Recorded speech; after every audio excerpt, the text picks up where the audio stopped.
وسلم علی رسولہ الکریم اما بعد بسم اللہ الرحمن الرحیم۔ آج سورہ یونس علیہ السلام کے منتخب مفاہیم بیان کیے جا رہے ہیں۔ اس صورت میں اسلام کے بنیادی عقیدوں توحید، رسالت اور آخرت کا بیان کیا گیا ہے، اور ساتھ ساتھ مشرکین کے شبہات کا جواب بھی ہے۔ لوگوں کو اس بات میں تعجب تھا کہ ہم میں سے ہی ایک آدمی نبی ہو گیا جسے ہم نے اپنے سامنے کھیلتے پلتے بڑھتے دیکھا، 40 برس ہمارے اندر عمر بسر کی، اور اب وہ کہہ رہے ہیں کہ میں اللہ کا نبی ہوں، مجھ پر اللہ کا کلام نازل ہو رہا ہے۔ تو یہ بڑی عجیب بات ہے۔ سورہ یونس سے جو صورتیں شروع ہو رہی ہیں، ان میں اس شبہ کے جواب میں قرآن کو پیش کیا جا رہا ہے کہ تم بھی انسان ہو، صاحب زبان ہو، جیسا کلام محمد صلی اللہ علیہ وآلہ وسلم پیش کر رہے ہیں، تم بھی اس جیسا کلام پیش کرو۔ زیادہ نہیں، ایک چھوٹی سورت کی مثال ہی لے آؤ۔ جب نہیں لا سکتے تو مان لو کہ یہ اللہ کا کلام ہے۔ محمد صلی اللہ علیہ وآلہ وسلم صرف پہنچا رہے ہیں، اور جیسے یہ کتاب بے مثال ہے، صاحب کتاب بھی بے مثال ہے۔ اس کے بعد اللہ تعالیٰ نے اپنی توحید کا ذکر فرمایا کہ تمہارا رب وہ ہے جس نے آسمانوں اور زمین کو 6 دنوں میں پیدا کیا، اور پھر عرش پر قائم ہوا کہ امر کی تدبیر کر رہا ہے، نظام کائنات چلا رہا ہے۔ یہ استواء علی العرش، عرش پر قائم ہونا، عرش پر بیٹھنا، یہ ایک محاورہ ہے۔ ہمارے ہاں کہا جاتا ہے کہ فلاں تخت نشیں ہے، یا کہتے ہیں کہ کرسی فلاں کے پاس ہے، یعنی فلاں کی حکومت ہے، فلاں حکمران ہے، اس وقت اقتدار اختیار فلاں آدمی کے پاس ہے۔ تو یہ کرسی اور عرش، یہ تخت، یہ عبارت ہے اقتدار اور اختیار سے۔ مقصود یہ ہے کہ اللہ تعالیٰ تخلیق کے بعد فارغ نہیں ہو گیا۔ قرآن مجید میں آپ دیکھیں گے کہ جہاں بھی استواء علی العرش کا ذکر ہے، اس سے پہلے تخلیق کائنات کا ذکر ہے، اس کے فوراً بعد استواء کا ذکر آتا ہے۔ یہ ایک واضح اشارہ ہے کہ اللہ تعالیٰ کائنات کو پیدا کرنے کے بعد فارغ نہیں ہو گیا، یا اس کائنات کا نظام اللہ نے غیروں کے ہاتھ میں نہیں دے دیا، بلکہ نظام کائنات اس نے اپنے ہاتھ میں رکھا ہے۔ تمام معاملات وہی چلا رہا ہے، حکومت اسی کی ہے۔ اسی بات کو اس مقام پر فرمایا گیا کہ یدبر الامر، وہ تدبیر امر کر رہا ہے کہ اس کائنات میں جو کچھ ہونا ہے اللہ اس کی تدبیر کرتا ہے، اس کا انتظام فرماتا ہے۔ یہی مضمون سورہ اعراف آیت نمبر 54 میں ہے کہ الا لہ الخلق والامر، سنو خالق بھی وہ ہے، عامر بھی وہ ہے، یعنی جس نے اس تمام کائنات کو پیدا کیا، اس کائنات میں حکم بھی اسی کا چلے گا۔ تو خلق اور امر دونوں کو اکٹھا ذکر فرمایا۔ اور ہم آیت الکرسی پڑھتے ہیں تو اس کے آخر میں کیا ہے کہ وسع کرسیہ السماوات والارض، اللہ کی کرسی نے آسمانوں اور زمین کو اپنے اندر لے رکھا ہے۔ اس کی کرسی ان سب سے زیادہ وسیع ہے۔ اب یہ معنی نہیں ہے کہ کرسی کی کوئی خاص، جیسے ہم کرسی دیکھتے ہیں کوئی اس جیسی شکل ہے اس کرسی کی، اور وہ پورے آسمانوں اور زمین میں وہ کرسی بچھی ہوئی ہے، ایسا نہیں ہے۔ کرسی کا معنی یہ ہے کہ اس کا اقتدار آسمانوں اور زمین سب کو اپنے اندر لیے ہوئے ہے، پوری کائنات پر اسی کی حکمرانی ہے۔ آخرت کا ذکر فرمایا کہ الیہ مرجعکم جمیعا، تم سب نے اسی کی طرف لوٹنا ہے، یہ اللہ کا سچا وعدہ ہے۔ پھر کائنات میں اللہ نے اپنی قدرتوں کا ذکر فرمایا۔ اس کے باوجود کچھ لوگ نہیں مانتے، ہماری ملاقات کی امید نہیں رکھتے اور اس دنیاوی زندگی پر راضی ہو کر بیٹھے ہیں، مطمئن ہیں اور ہماری آیتوں سے غافل ہیں۔ ٹھیک ہے، یہ زندگی اپنی مرضی سے گزار لیں، لیکن آخرت میں ٹھکانہ جہنم ہے۔ اس کے مقابل جو لوگ ایمان لائے، نیک عمل کرتے رہے، ان کا رب ان کے ایمان کی وجہ سے ان کو راہ دکھاتا چلا جاتا ہے۔ قیامت میں جنت میں ان کے نیچے نہریں بہہ رہی ہوں گی، اور جنت میں جب انہوں نے کوئی چیز مانگنی ہوگی تو کہیں گے سبحانک اللہم۔ چیز مانگنے کی ضرورت پیش نہیں آئے گی، بلکہ اللہ کی تعریف کریں گے۔ یہ ایسا ہی ہے کہ کوئی مہمان آئے اور کسی چیز کی تعریف کرے تو میزبان کوشش کرتا ہے کہ وہ میں چیز اس کو فراہم کر دوں۔ تو وہاں جنت میں جب کسی چیز کی تمنا ہوگی کہ یہ پھل مل جائے، یہ محل مجھے مل جائے، تو کہیں گے کہ سبحان اللہ، سبحانک اللہم۔ اللہ وہ چیز وہاں لاموجود فرمائے گا۔ اور آپس میں جب ملیں گے تو کہیں گے سلام علیکم، سلام علیکم۔ اللہ کی طرف سے بھی سلام ہوگا، سورہ یاسین میں اس کا ذکر موجود ہے۔ والملائکۃ یدخلون علیہم من کل باب سلام علیکم بما صبرتم فنعم عقبی الدار۔ فرشتے بھی آئیں گے، ہر دروازے سے آئیں گے اور آ کر وہ بھی سلام پیش کریں گے۔ آپس میں جب ملیں گے تو ایک دوسرے کو سلام علیکم کہیں گے۔ گویا یہ مسلسل اظہار ہے کہ یہ جنت اب سلامتی اور سلامتی ہی کی جگہ ہے، یہاں کسی طرح کا کوئی رنج، کوئی غم، کوئی فکر نہیں ہے۔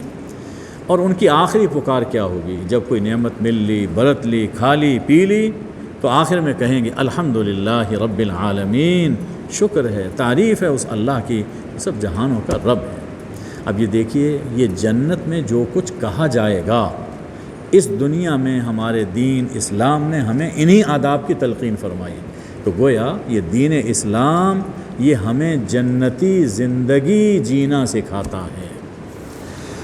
فرمایا کہ لوگ کبھی شر کی جلدی مچاتے ہیں، بد دعا دے دیتے ہیں تو مر جائے، کبھی نادانستہ مائیں اپنی اولاد کو کہہ دیتی ہیں، کوئی بد دعا دے دیتی ہیں، اور کبھی وہ قبولیت کی گھڑی بھی ہوتی ہے، جب وہ چیز قبول ہو جاتی ہے تو پھر پچھتاتے ہیں لوگ۔ تو اللہ فرماتا ہے کہ یہ تو کبھی کبھار، اگر اللہ لوگوں کے لیے شر جلدی فراہم کر دیا کرے، جیسے خیر میں وہ لوگ جلدی مچاتے ہیں، مانگتے ہیں اور اللہ خیر دے دیتا ہے، تو شر بھی اگر اسی طرح پر دینا شروع کر دے لَقُضِيَ إِلَيْهِمْ أَجَلُهُمْ، تو ان کا کام تمام ہو جائے، فوراً مر جائیں گے۔ لیکن اللہ چھوٹ دیتا ہے، ہو سکتا ہے کہ یہ لوگ پلٹ آئیں۔ جب انسان کو کوئی تکلیف پہنچتی ہے تو لیٹے بیٹھے کھڑے ہمیں پکارتا ہے، ہم سے دعا کرتا ہے۔ جب ہم اس کی تکلیف کو دور کر دیتے ہیں تو یوں گزرتا ہے گویا اس نے تکلیف میں ہمیں کبھی یاد ہی نہیں کیا تھا۔ انسان سے اللہ شکوہ فرما رہا ہے کہ جسے تم اپنی مصیبت میں یاد کرتے ہو، جب وہ مصیبت ٹل جائے، تم صحت مند ہو جاؤ، تم خوشحال ہو جاؤ، تو اس وقت بھی اسی رب کو یاد کیا کرو۔ ارشاد ہے قیامت قرآن مجید کی حقانیت کے حوالے سے کہ جب ان کے سامنے ہماری روشن آیتیں تلاوت کی جاتی ہیں تو جو لوگ ہماری ملاقات کی امید نہیں رکھتے، یعنی قیامت اور آخرت پر یقین نہیں رکھتے ہیں، آپ سے کہتے ہیں کہ ائتی بقرآن غیر ھذا او بدل، اس کے سوا کوئی قرآن لے آئیے، یا یہ ہے کہ اس کو بدل ڈالیے۔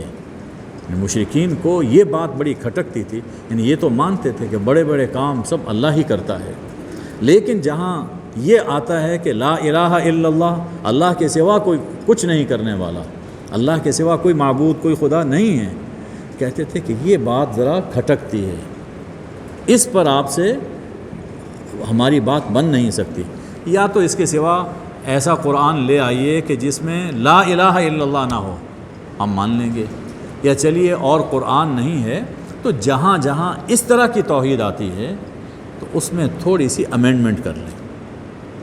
اس کے جواب میں اللہ نے فرمایا کہ آپ ان سے کہہ دیجئے میرے بس میں نہیں ہے کہ میں اپنی طرف سے اس کے اندر کوئی تبدیلی کر سکوں، یہ میرے بس میں نہیں ہے، اس لیے کہ میں تو جو وحی ہوتی ہے اسی کی پیروی کر رہا ہوں، میرا اپنا کلام نہیں ہے، جو اللہ فرماتا ہے میں آگے پہنچاتا ہوں۔ مجھے بھی ڈر ہے، اگر میں نافرمانی کروں گا تو مجھے بھی ڈر ہے، میں بھی ڈرتا ہوں۔ کہہ دیجئے اگر اللہ چاہتا تو میں یہ کتاب تمہارے سامنے تلاوت نہ کرتا، اور نہ ہی اللہ تمہیں اس کی خبر کرتا۔ دیکھو میں نے تمہارے اندر اس کتاب کے نازل ہونے سے پہلے تمہارے اندر زندگی بسر کی ہے، تم سب میرا جانتے ہو۔ کبھی دیکھا کہ میں کسی سے میں نے پڑھا ہو، میں کوئی کتابوں کا مطالعہ کرتا ہوں؟ ایسا نہیں ہے۔ تو جب یہ کتاب مجھ پہ نازل ہوئی، اور ایسی کتاب کہ جس کا جواب دینے سے تم عاجز ہو، تو پھر تمہیں مان لینا چاہیے کہ یہ میری کتاب نہیں ہے بلکہ اللہ کی یہ کتاب ہے۔ افلا تعقلون، کیا تم میں عقل نہیں؟ ذرا سا انسان سوچے، اس حقیقت کو مان لے گا کہ یہ اللہ کا کلام ہے، لیکن انسان سوچنے کے لیے تیار نہیں ہے۔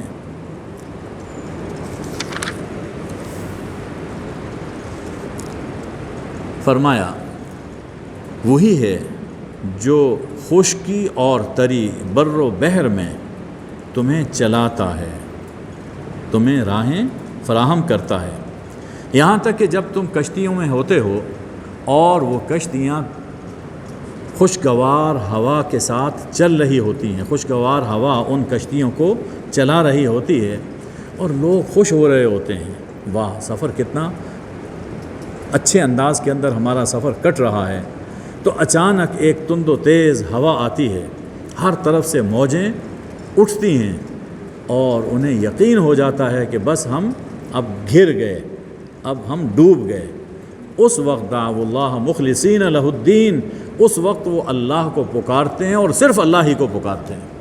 اس وقت دل میں کسی دوسرے خدا کا تصور تک نہیں آتا، اور کیا کہتے ہیں، اے اللہ اگر تو نے اس مصیبت اس طوفان سے ہمیں بچا دیا تو ہم یقیناً تیرے شکر گزار بندے ہوں گے، تیری ہی توحید، صرف تجھی کو ہم مانیں گے۔ لیکن ہوتا کیا ہے، اللہ جب انہیں نجات دیتا ہے تو ساحل پر اترتے ہی وہ زمین میں سرکشی کرنا شروع کر دیتے ہیں، پھر وہی شرک کی باتیں، وہی کفر کی باتیں، نافرمانی کی باتیں کرنا شروع کر دیتے ہیں۔ لوگوں یہ تمہاری بغاوت، تمہاری سرکشی تمہارے خلاف پڑے گی، اس کی سزا تمہیں بھگتنا پڑے گی۔ برت لو، یہ دنیا کا سامان ہے، دنیا کی زندگی ہے، اس سے جتنا فائدہ اٹھانا چاہتے ہو اٹھا لو، بالآخر لوٹ کر ہمارے پاس آنا ہے، پھر ہم تمہیں خبر دیں گے دنیا میں تم کیا کچھ کرتے رہے۔ یہ دنیا کی زندگی جس پر تم ریجھے ہوئے ہو اور ہماری باتوں کو نظر انداز کر رہے ہو، دنیا کی زندگی کی مثال ایسے ہے جیسے آسمان سے بارش برسی اور اس پانی کے ساتھ زمین سے نباتات اگیں، اور وہ نباتات میں کچھ ایسی ہیں جنہیں انسان کھاتا ہے اور کچھ ایسی ہیں جو جانوروں کا چارہ ہے، تو نباتات اگتی ہیں، اور پھر زمین پر رونق ہو گئی، مزین ہو گئی، آنکھوں کو بھلی لگتی ہے۔ جب فصل پک جاتی ہے تو وہ منظر آپ نے دیکھا، کتنا خوبصورت لہلہاتے ہوئے کھیت کتنے اچھے لگتے ہیں، اور مالکوں کو خیال ہوتا ہے، یقین ہو جاتا ہے کہ بس اب چند ہی دنوں کی بات ہے کہ ہم یہ ساری فصل اتار لیں گے، کاٹ لیں گے۔ اچانک جب اٹھ کر ایک دن جاتے ہیں تو رات میں یا دن میں ہمارا امر، ہمارا عذاب اس پر آ چکا ہوتا ہے، اور وہ سارا کھیت، ساری فصل تباہ ہو چکی ہوتی ہے۔ اس کھیت کو دیکھ کر یوں لگتا ہے کہ جیسے کل یہاں کوئی کھیت، کوئی فصل تھی ہی نہیں۔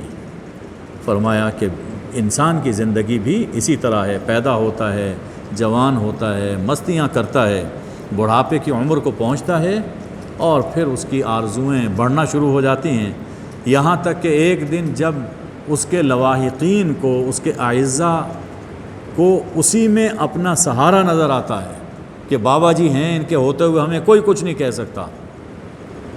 صبح یا شام کسی دن بابا جی لڑک جاتے ہیں، اللہ کے پاس پہنچ جاتے ہیں، کوئی سہارا نہیں۔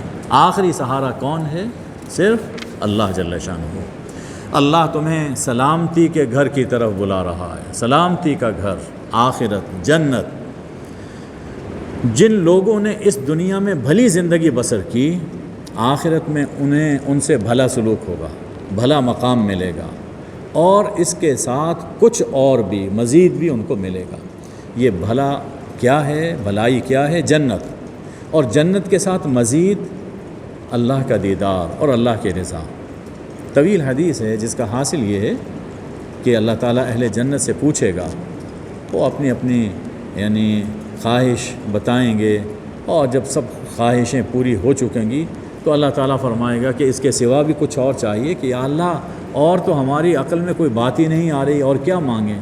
ادھر ہم کوئی چیز ہمارے دل میں آتی ہے، طلب پیدا ہوتی ہے تو وہ پوری ہو جاتی ہے، اس کے سوا ہم کیا مانگیں؟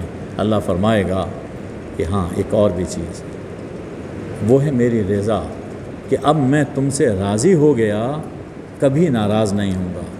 اور پھر اللہ جل شانہ اپنا دیدار کروائیں گے، جیسا کہ اللہ کے شایان شان ہے، دیدار ہو۔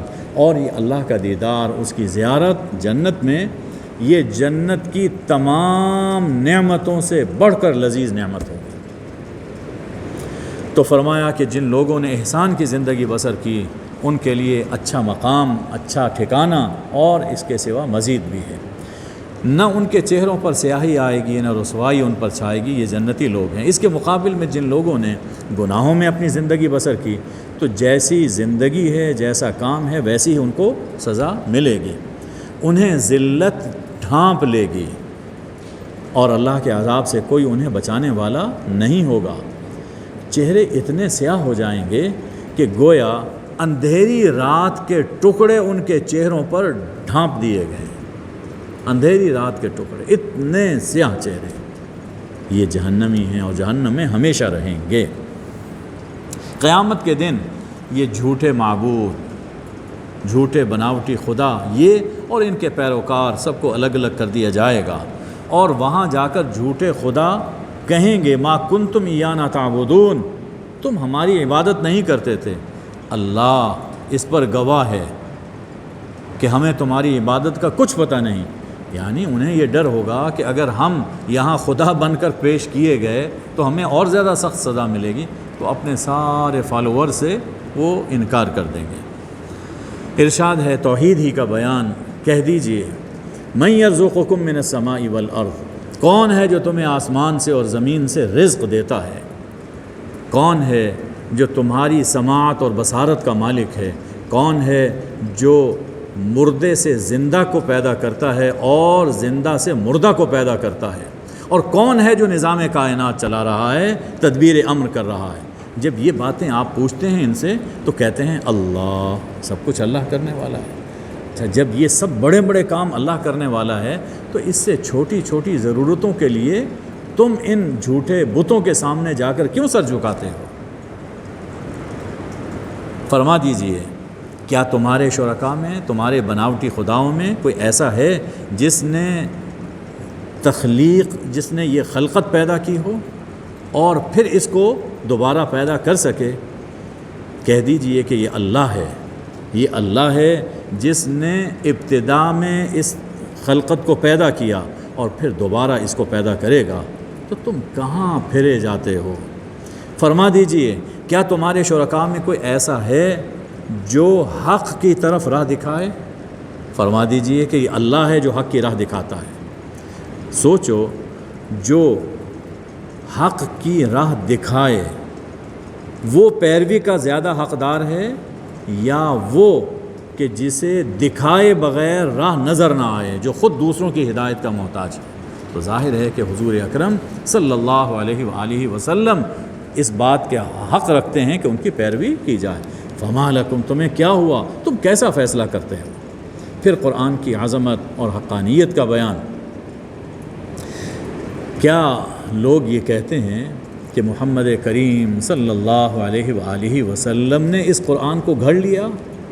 فرما دیجئے اس جیسی کوئی ایک صورت تم لے آؤ، اگر انہوں نے گھڑا ہے تو زبان تو تمہاری بھی عربی ہے، اور تم بڑے بڑے شاعر تم میں ادیب موجود ہیں، تو ایک صورت کی، چھوٹی سے چھوٹی صورت کی کوئی مثال تم بھی لے آؤ، اور صرف تم نہیں، اللہ کے سوا جتنے بناوٹی خدا ہیں ان میں سے جس کو چاہو بلاؤ، اگر تم اپنے اس دعوے میں سچے ہو۔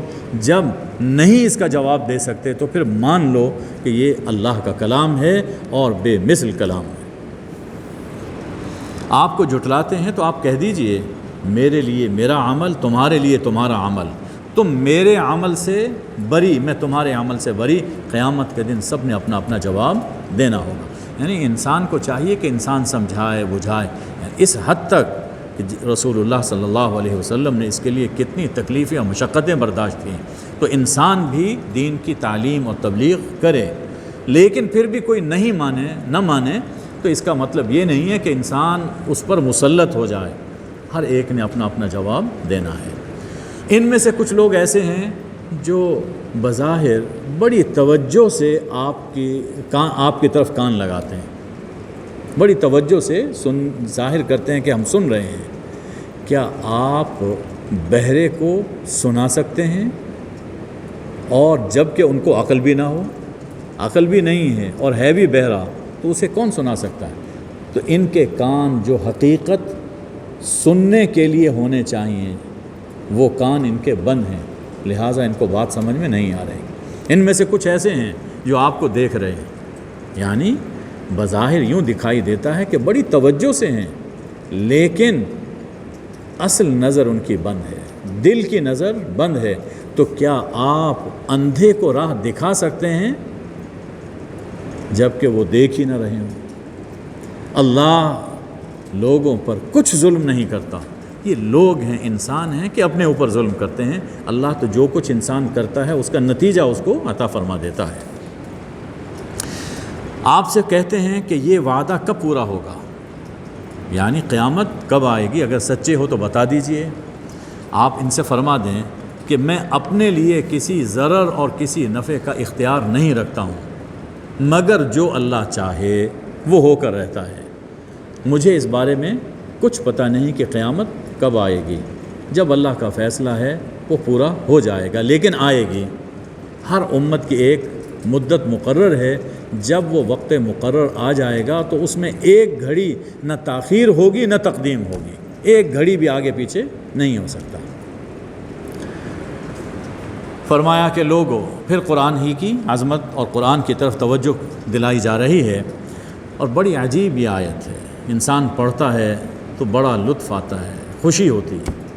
لوگوں، تمہارے پاس تمہارے رب کی طرف سے نصیحت آ چکی اور دلوں کے روگ کی شفا آ گئی، ہدایت آ گئی، اور مومنین کے لیے سراپا رحمت آ گئی۔ یعنی یہ کتاب نصیحت بھی ہے، شفا بھی ہے، ہدایت بھی ہے اور رحمت بھی ہے، چار اوصاف اس کے بیان فرمائے۔ یہ اتنی بڑی نعمت ہے کہ اللہ کے فضل اور اس کی رحمت پر لوگوں کو خوشی منانی چاہیے۔ اور پھر فرمایا کہ صرف اسی پر لوگوں کو خوشی منانی چاہیے۔ اگر کوئی چیز خوشی منانے کے قابل ہے تو یہ صرف اللہ کی کتاب، تکرار کے ساتھ فرمایا جا رہا، یہ کتاب دنیا بھر کی دولتوں سے بہتر ہے۔ دنیا بھر کی جتنی دولتیں، عہدے، مناصب لوگ جمع کرتے ہیں، فرمایا کہ یہ اللہ کی کتاب ان سب سے بہتر ہے۔ اللہ کا فضل اور اللہ کی رحمت، اس کے بارے میں روایت میں ہے کہ اللہ کا فضل یہ ہے کہ اللہ نے تمہیں قرآن عطا فرمایا، یہ اللہ کا فضل ہے، اور اس کی رحمت یہ ہے کہ اللہ نے تمہارا تعلق قرآن سے جوڑ دیا۔ یہ ہم تراویح کے لیے آتے ہیں، بیٹھتے ہیں، سمجھنے کی کوشش کرتے ہیں، یہ اللہ کی ہم پر رحمت ہے کہ اللہ نے ہمیں قرآن سے وابستگی عطا فرمائی، اور یہ چیز اس قابل ہے کہ انسان کو خوشی منانی چاہیے۔ اللہ کے علم کا بیان ہے، حضور اکرم صلی اللہ علیہ وسلم جس کام میں بھی مشغول ہوتے ہیں، اسی طرح لوگوں تم جس کام میں مشغول ہوتے ہو ہم وہاں موجود ہوتے ہیں۔ اللہ جل شانہ فرماتے ہیں کہ ہم وہاں موجود ہوتے ہیں۔ اللہ کے تمہارے رب سے کوئی چیز غائب نہیں، زمین میں، آسمان میں ذرہ بھر چیز اس سے چھوٹی اس سے بڑی ہر چیز لوح محفوظ کتاب مبین میں لکھی ہوئی موجود ہے۔ تو اللہ کا علم اتنا کامل اور ہمہ گیر ہے۔ اب اس کے بعد بشارت ہے کہ جو ہماری بات مانتے ہیں وہ ہمارے ولی، ہمارے دوست بن جاتے ہیں۔ تو اللہ کے اولیاء کا کیا مقام ہے، ان کو اللہ تعالیٰ دنیا اور آخرت میں کیا نعمت عطا فرماتا ہے۔ سنو، یاد رکھو، اللہ کے اولیاء، جو اللہ کے اولیاء ہیں، نہ ان پر کوئی خوف ہوگا اور نہ ہی یہ غمگین ہوں گے۔ خوف مستقبل کے بارے میں، غم ماضی کے بارے میں۔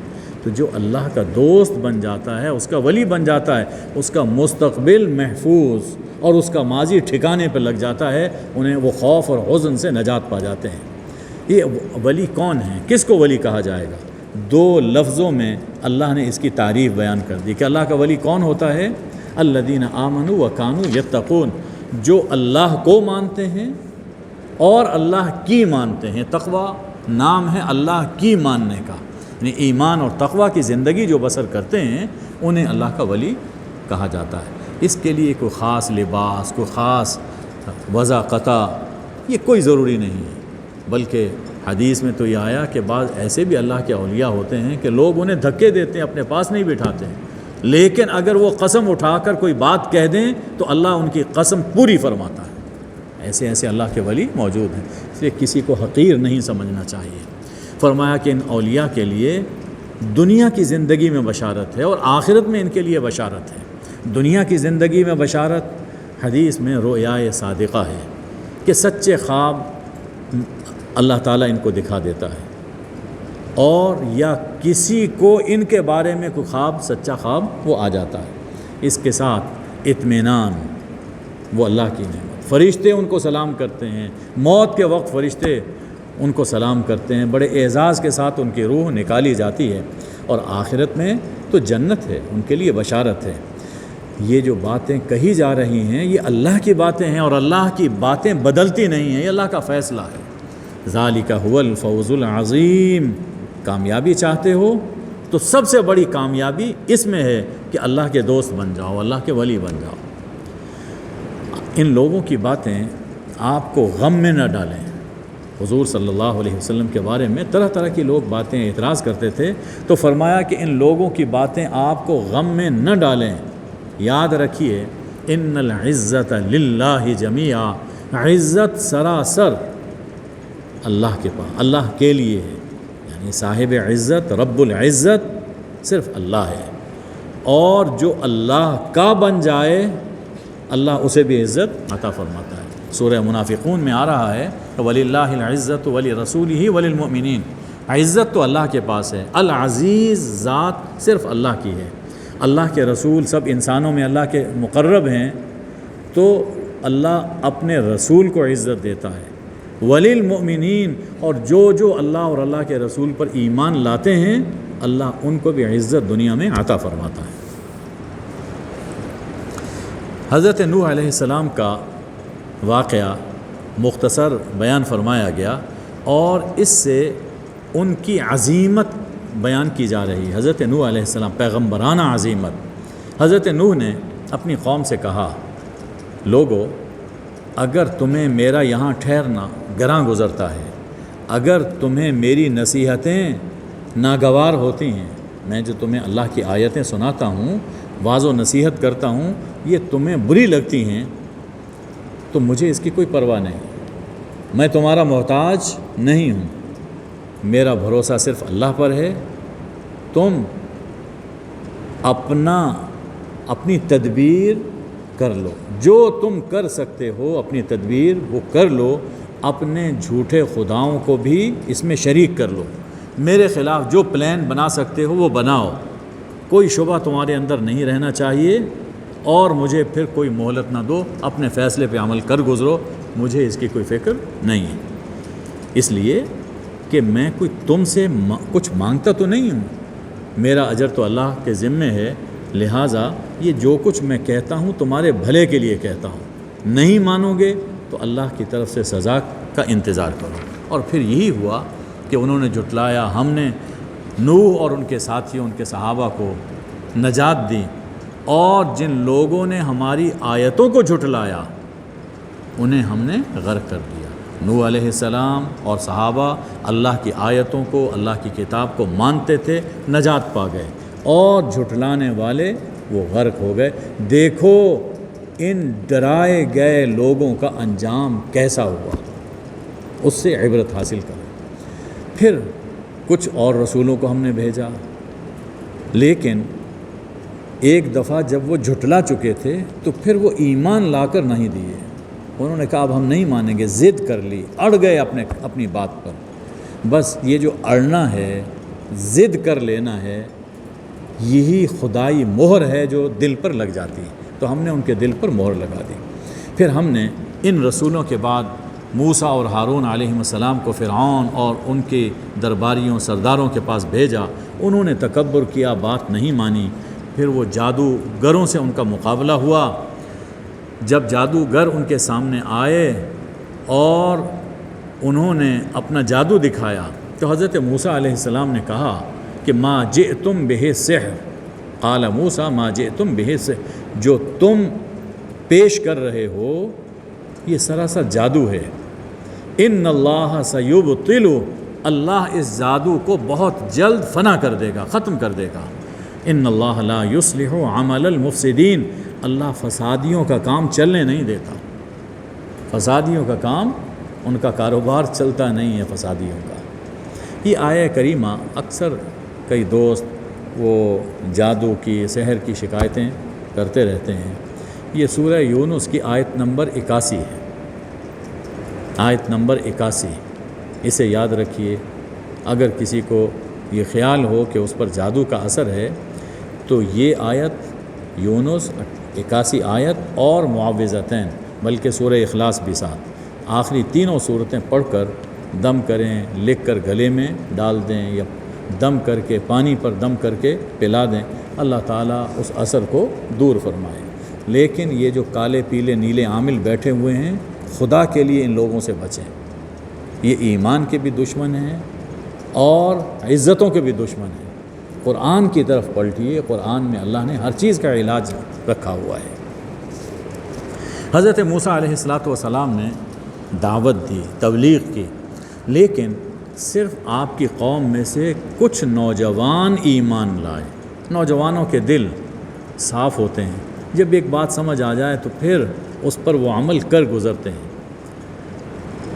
صرف چند نوجوان ہی ایمان لائے، وجہ یہ کہ انہیں ڈر تھا کہ فرعون اور اس کے سردار انہیں کسی آزمائش میں مبتلا نہ کر دیں، تو ڈرتے ڈرتے چند نوجوان وہ ایمان لائے۔ اور ظاہر ہے کہ جب وہ ایمان لائے تو حضرت موسیٰ علیہ السلام ان کی تربیت کرنے لگے اور ان کو دین سکھانے لگ گئے۔ اسی دور میں ہم نے موسیٰ علیہ السلام اور ان کے بھائی کی جانب وحی کی کہ اس مصر میں، ملک مصر میں جہاں آپ کی قوم آباد ہے، اپنی قوم کے لیے کچھ گھر مقرر کر دیں اور اپنے گھروں کو قبلہ رخ بنائیں، اپنے گھروں میں نماز کی جگہ مقرر کر دیں، نماز پڑھیں اور مومنین کو بشارت دیں، تو اللہ آپ کی مدد فرمائے گا۔ کہ فرعون نے پابندی لگا دی کہ تم کھلے بندوں عبادت نہیں کر سکتے ہو، اور جب تک نماز نہ پڑھی جائے اللہ کی رحمتیں نازل نہیں ہوتی، تو اس لیے فرمایا کہ کسی حال میں نماز ترک نہ کرو، اسی کی برکت سے اللہ کی مدد آئے گی۔ تو اپنے گھروں میں جگہ بناؤ، ہمیں بھی اپنے گھروں میں جگہ بنانی چاہیے نماز کے لیے، کہ گوشہ مخصوص کرنا چاہیے، وہاں اس جگہ پر، اس گوشے پر مسلسل اللہ کی رحمت نازل ہوتی رہتی ہے۔ حضرت موسیٰ نے رب سے دعا کی، ہمارے پروردگار، آپ نے فرعون اور اس کے سرداروں کو، اس کے درباریوں کو یہ زینت، دنیا کی زیب و زینت اور دنیا میں اموال عطا فرمائے، پروردگار، اس لیے کہ یہ تیری راہ سے لوگوں کو گمراہ کریں، ہیں تو تیری نعمتیں، لیکن یہ ان نعمتوں کا استعمال غلط کر رہے ہیں کہ تیرے بندوں کو تیری راہ سے بھٹکا رہے ہیں۔ اے اللہ، ان کے اموال کو تباہ کر دے اور ان کے دلوں پر سختی فرما۔ یہ ایمان نہیں لائیں گے جب تک کہ یہ عذاب علیم نہیں دیکھ لیتے۔ یہ دعا کی حضرت موسیٰ علیہ السلام نے، قال قد اجیبت دعوتکما، اللہ نے تم دونوں کی دعا قبول فرمائی۔ دیکھیے پہلی آیت میں ہے کہ حضرت موسیٰ نے یہ دعا کی، اور جواب میں فرمایا جا رہا ہے اگلی آیت میں تم دونوں کی دعا قبول کی گئی۔ وہ دونوں کون تھے؟ حضرت موسیٰ اور حضرت ہارون۔ اب حضرت ہارون تو ساتھ وہ دعا نہیں کر رہے تھے، حضرت ہارون نے آخر میں آمین کہا اس دعا کو یہ جو آمین ہے یہ صرف ہمارے ہاں ہی نہیں ہے، یہود کے ہاں بھی یہ لفظ ہے آمین، وہ اب بھی یہی کہتے ہیں، نصارہ بھی آمین کا لفظ استعمال کرتے ہیں، تو انہوں نے آمین کہی۔ تو آمین کہنے سے پوری دعا کے اندر شرکت ہو جاتی ہے۔ اللہ نے فرمایا تم دونوں کی دعا قبول۔ ہم نماز میں سورہ فاتحہ سنتے ہیں تو کہتے ہیں آمین، پڑھی تو صرف امام صاحب نے، لیکن جب آمین ہم نے کہہ دی تو وہ دعا ہماری طرف سے بھی ہو گئی۔ تو فرمایا کہ تم دونوں کی دعا قبول ہوئی، اسی پر قائم رہو اور ان بے علم لوگوں کی راہ پر کبھی نہ چلنا۔ مفسرین نے لکھا کہ دعا اور اس کی قبولیت کے درمیان 40 برس کا وقفہ ہے۔ 40 برس۔ ہم اپنا حال بھی دیکھ لیں، صبح دعا کرتے ہیں اور چاہتے یہ ہیں کہ شام تک ہمارا کام پورا ہو جائے۔ یہ اللہ کے ایک نہیں 2 پیغمبر ہیں، اور معلوم نہیں کہ ان کے ساتھ کتنے اولیاء ہوں گے، وہ صحابہ ہوں گے جو دعائیں کر رہے ہیں۔ 40 برس۔ پھر فرمایا کہ ہاں تمہاری دعا قبول ہے، اب کیا کرو؟ حکم دیا کہ اپنے اس گھرانے کو، بنی اسرائیل کو لے کر یہاں سے نکلو۔ بنی اسرائیل کو ہم نے وہ دریا پار کروایا، فرعون پیچھے لگا اور اس کا لشکر بھی، یہاں تک کہ جب وہ دریا کے اندر پہنچے، وہ واقعہ دوسری جگہ تفصیل سے ہے، جب پہنچے تو وہ دریا پانی آپس میں مل گیا، یہاں تک کہ جب پانی اس کے منہ میں پہنچنے لگا تھا، وہ ڈوبنے لگا تھا، ڈوبنے کے قریب ہوا، اس وقت کہتا ہے آمنت انہ لا الہ الا الذی آمنت بہ بنو اسرائیل، میں ایمان لایا اس بات پر کہ کوئی الہ نہیں مگر وہ جس پر بنو اسرائیل ایمان لائے، بنی اسرائیل ایمان لائے، میرا رب میرا خدا وہی۔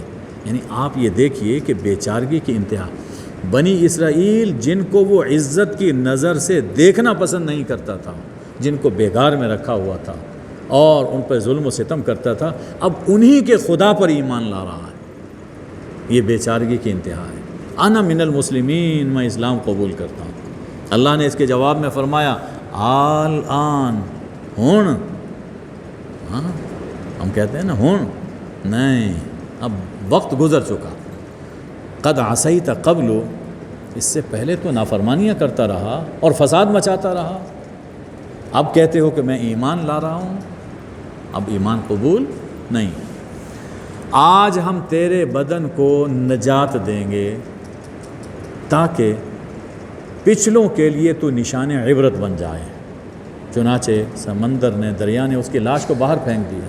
اب ذرا سوچئے کہ کیا وہ منظر ہوگا کہ برس ہاں برس سے جو ان پر ظلم و ستم کر رہا تھا اور اپنے آپ کو خدا کہلواتا تھا، وہ ظالم، وہ جھوٹا خدا سامنے پڑا ہوا ہے، مکھیاں بھن بھنا رہی ہیں، کوئی پوچھنے والا نہیں ہے۔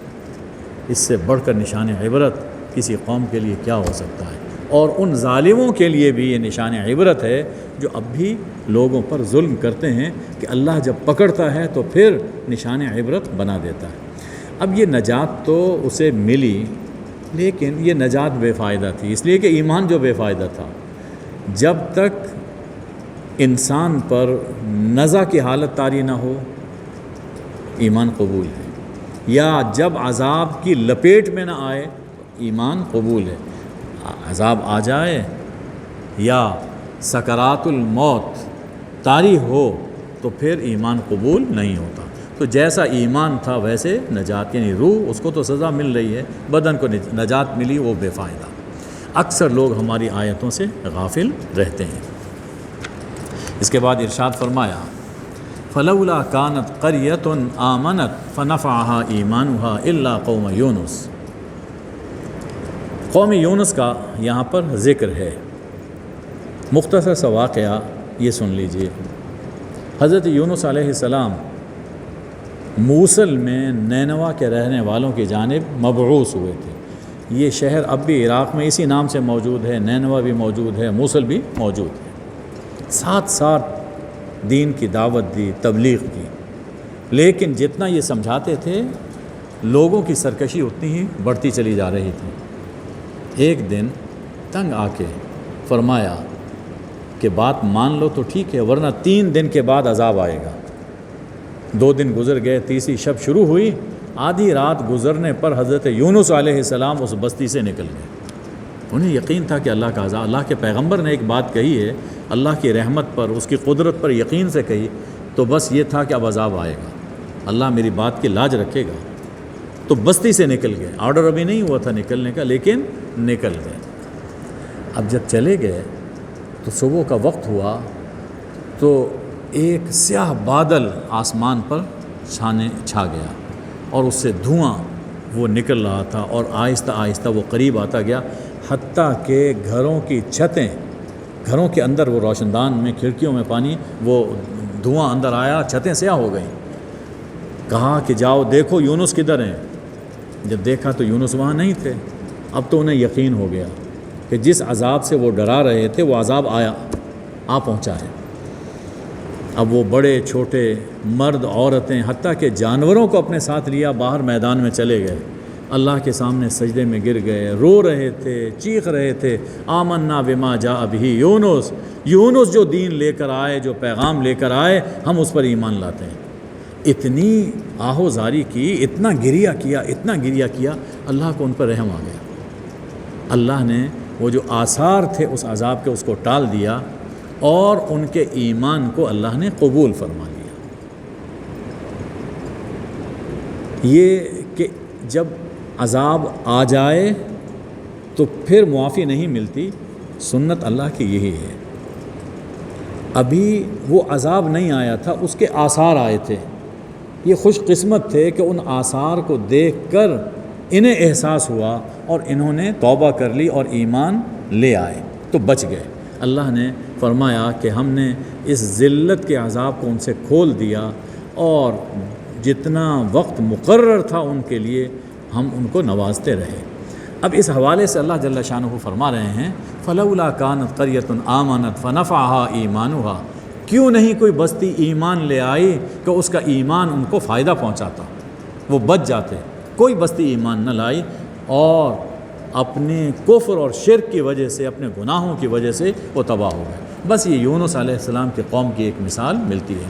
تو اس میں در حقیقت ہمیں بھی سمجھایا جا رہا ہے کہ گناہوں پر دلیر نہیں ہونا چاہیے، ہو جائیں تو فوراً اللہ کے سامنے انسان جھکے اور معافی مانگ لے۔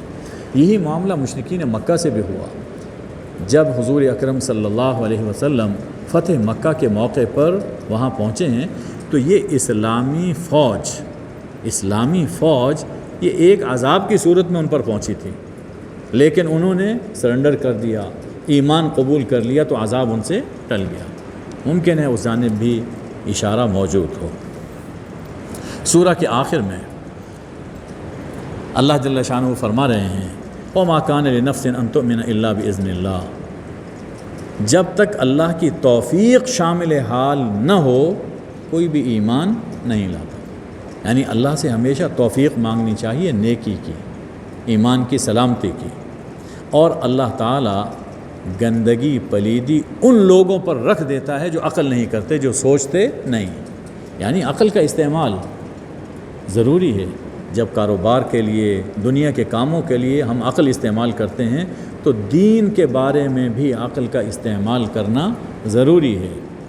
اس سے وہ شبہ دور ہو گیا کہ اگر کوئی شخص کافر، مشرک، گناہگار گھرانے میں پیدا ہوا اور وہ کفر، شرک اور گناہوں میں مبتلا ہوا تو اس کا کیا قصور ہے؟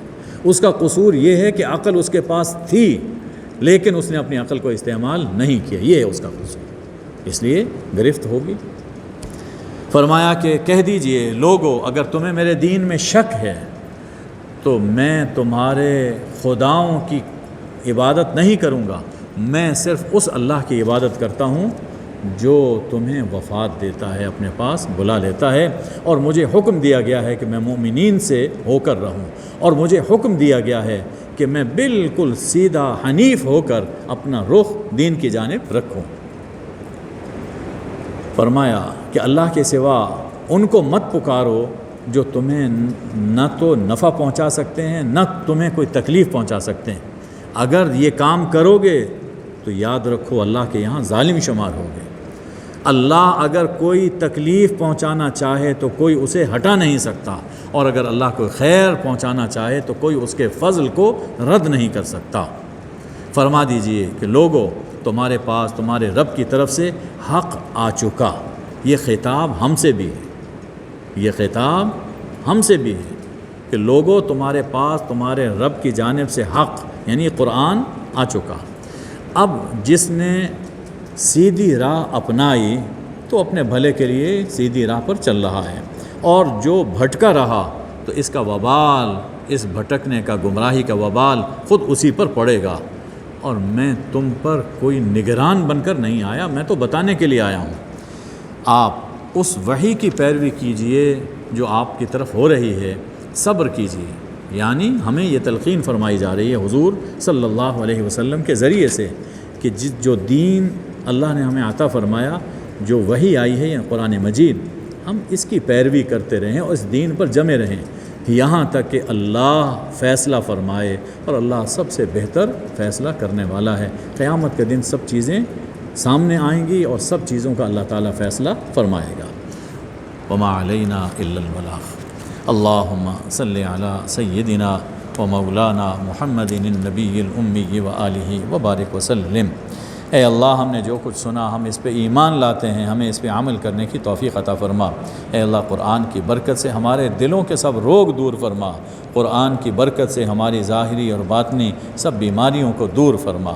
اے اللہ، یہ کتاب رحمت اور ہدایت بن کر آئی، اے اللہ ہمیں اس کتاب کی قدر کرنے کی توفیق عطا فرما۔